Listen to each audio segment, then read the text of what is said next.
خرقہ پوشے برزخ لا یبغیان، میں نے پایا نکتہ لی خرقتان، اس کا آئین اس کا دین تفسیر کل، زیب پیشانی خط تقدیر کل، عقل اس سے صاحب اسرار ہے، عشق اس سے تیغ جوہردار ہے، کاروان شوق کی منزل ہے وہ، ہم ہیں مشت خاک جس کا دل ہے وہ۔ جو کچھ قرآن کریم میں آیا ہے اور جو کچھ حضور اکرم صلی اللہ علیہ وآلہ وسلم نے فرمایا ہے وہ مجھے یہاں عملی طور پہ نظر آیا ہے۔ گویا حضور ایک طرف تو مخلوق میں شامل ہیں اور دوسری طرف خدا سے واصل ہیں۔ حضور کا دین اور حضور کا آئین کل کی تفسیر ہے اور حضور کی پیشانی پر کل کی تقدیر کی لکیر ہے، یعنی آپ صلی اللہ علیہ وآلہ وسلم کے دین اور آئین قرآن میں سب کچھ ہے، اس میں کسی شے کی کمی نہیں۔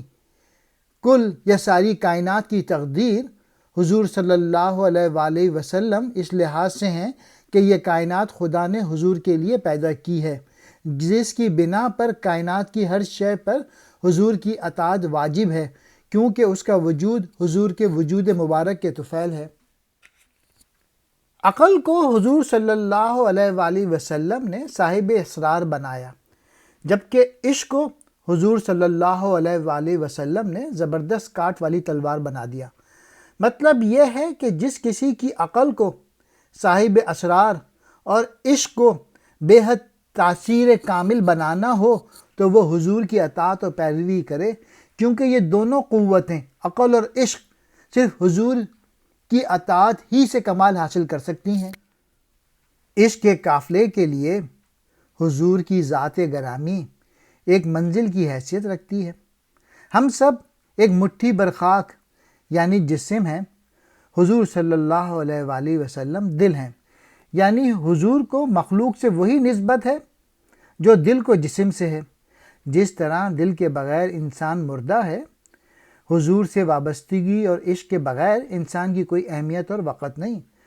قرآنی آیات کے مطابق جو کوئی اللہ سے محبت کرنا چاہتا ہے وہ حضور کی اطاعت کرے، اللہ اس سے محبت کرے گا۔ برزخ، ان دونوں کے درمیان ایک پردہ حائل ہے جس سے یہ تجاوز نہیں کر سکتے۔